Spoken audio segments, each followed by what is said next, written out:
It's really starting to come down out there. No dry wood either to start a fire, but at least my trusty lighter is still working. You want to drag off this? No, I am warm enough without a fire. Unnecessary ones can sometimes attract scorcher goals. This was the most intact of the cabins, but you already knew that, I guess. Thanks for the assistance. You would have been able to fight off the entire pack, normally. But not today? No, your heart and mine were not together. I saw it in how you ran. I saw it in the way your heart beat, the way you swung your spear. You've been following us, me, for a while now, haven't you? Not entirely, but your quest, your journey. You seek an answer to your driven question. And what do you think is my question? Dare I ask? You ask a question that only humans ask. No other animal asks. They already know. Who am I? And what's your answer to that, if any? I ask you now. Who are you? We all know that one. I am the one and great Belit Baudelaire, star of radio, stage, and screen, known to my fans as Laura Darling, winner of Miss Junior West Virginia, Miss Mackland Falls, and the best lay in the vault. You still don't answer the question. Who are you? Fine, I was born Betsy Ann Gruder, July 1st, 2047 in Mackland Falls, Ohio. My mother entered me in a beauty contest when I was 5, and that's all she wrote. And my father took notice of how beautiful I was when I was just 8 years old. He really took an interest when I turned 12, and what I learned from him got me my first walk-on part and my first 5 commercials. And my small bit role as Belit, a female pirate in an episode of Grognak. But I put in more time on the couch for that one than I did learning my lines. And my agent, while remarking about my chest and backside as I got dressed, suggested I take up an exotic name, Belit, throw on some French-sounding name, and I was Belit Baudelaire. Then I was on the wrong side of 30, by that I mean having just turned 30, standing on the doorstep of a vault run by a snot-nosed college kid who didn't know what I had to give up just to get a spout in her dictatorship. That is who you were. I am asking you, again, who are you?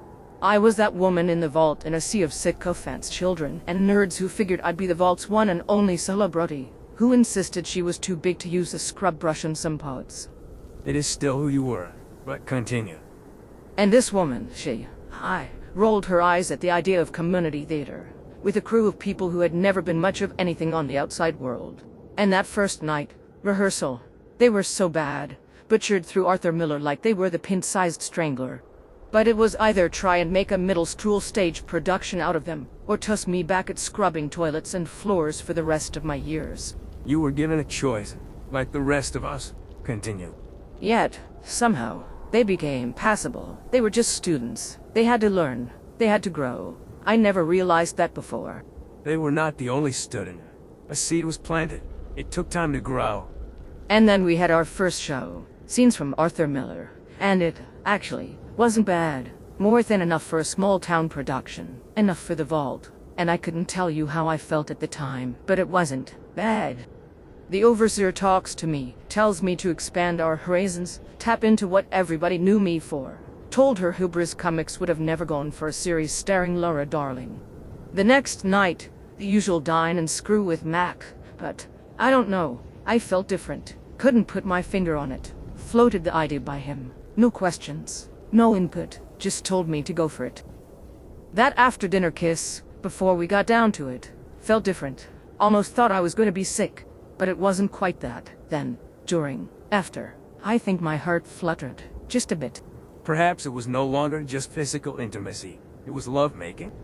I don't know. Maybe just a newfound appreciation for my lover, friend, colleague. I threw out ideas for new secondary characters, episode ideas. He just quietly nodded, maybe threw in a suggestion or two. I can't quite remember.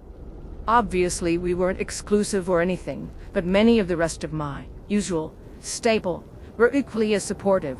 Davey absolutely loved it. First time I had ever seen Bruno smile at something I said.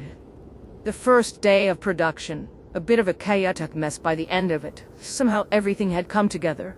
Davey has 3 different small roles and that stupid sheet of metal. I almost threw up. Then after we went live, the crowd of well-wishers, it was like being a Hollywood star. They gave me flowers. They wanted autographs. Somebody printed out low-quality programs. And that night with Mac was just magic. I was a schoolgirl. We danced. We talked. Every bite of food was a gourmet feast. I never told anybody, but before I went out with Max that night, I cried in my room, half an hour. But I wasn't sad, or miserable, or scared. I was happy. I felt loved. I loved all of them. And that is who you are. You are not a name. You are not a reputation. You are simply somebody. Should I also defined by that crazy dream I kept having? Everybody asking me to marry them, and damn be the law. Or tradition.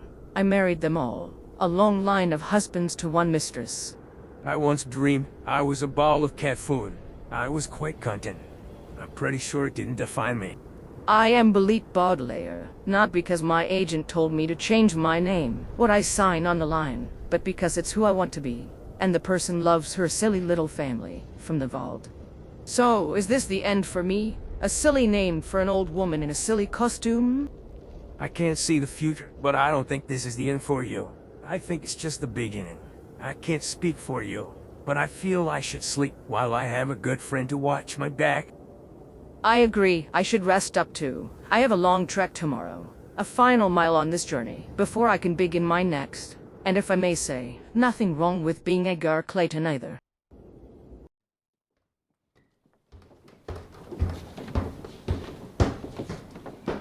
Whoa, where? What? Who goes there? Relax. Don't worry, Billy. It's just us. Would have been here sooner, but we got caught in that storm last night. My back is killing me. I don't recommend trying to sleep on a train station bench. He found. Wait, where did he go? There was somebody here with you last night. Yes, Edgar was here. Found me in the middle of the storm. I'm embarrassed to admit it, but he had my back. We talked half the night. We didn't see anybody else coming up the road. You probably left at dawnbreak. Looks like you left a bit of debris. Broken arrow. Certainly not one of mine. And he's the only person I know that really likes Grit bubblegum. Is this where the lecture begins? We're way past lecture time, honestly. Before I had my coffee. Thankfully Matt packed some. I was ready to just leave you to the wolves and the honeybees. That's fair. I messed up. I'm sorry. I agreed to the rules of our little outing.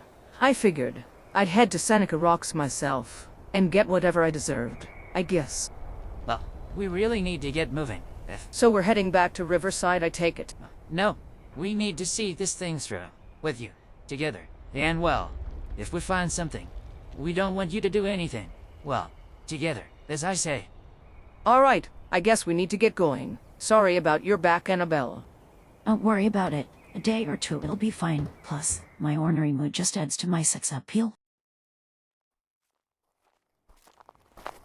Remember when we were talking with Helga right at this spot? Oh wait, that was yesterday. It means we're probably about 2/3 of the way. You said it was a scenic overlook of the Seneca Rocks? That's right. I went with them on one of their trips. Well, part of it. You can see everything from there. The one place that Shannon, Frederick, Olivia could feel alone, yet together. Max, I have a strange request. You remember when we'd walked through the greenhouse, when it was in full bloom? Yes, and I do recall that we did a bit more than just walking. Adam and Eve in the garden, I believe you called it. Perhaps, for just a little while, we could pretend a bit again. I do not think it would be advisable for us to remove our armor, much less our clothing, in the event we are ambushed. I don't mean that, you silly man. Maybe we could just hold hands, like this, for a while at least. I need at least one more happy memory with you before we get there. That is an acceptable request, I suppose. My memories of our time in the greenhouse were also satisfying. My accomplishments with the botany department surrounding us, and a companion to share, were quite, as I say, satisfying. I never said it out loud, but my life before wasn't all roses and sunshine. I was desirable to men at a very young age, and I knew it was my meal ticket. I think you said it out loud more than once. You were practically the whore of Babylon. We've all heard it before. Your real talent was for tricks. I won my first beauty contest when I was 5 years old. My father told me I was so beautiful when I was 8, and at 12, well... Oh my god, Belit. I never... And that was the way I could guarantee an audition. I put something in the door. but it wasn't my food. Once I started to get a resume, I didn't have to, quite as much. And by that point, you were already a creature of habit, learned behaviors.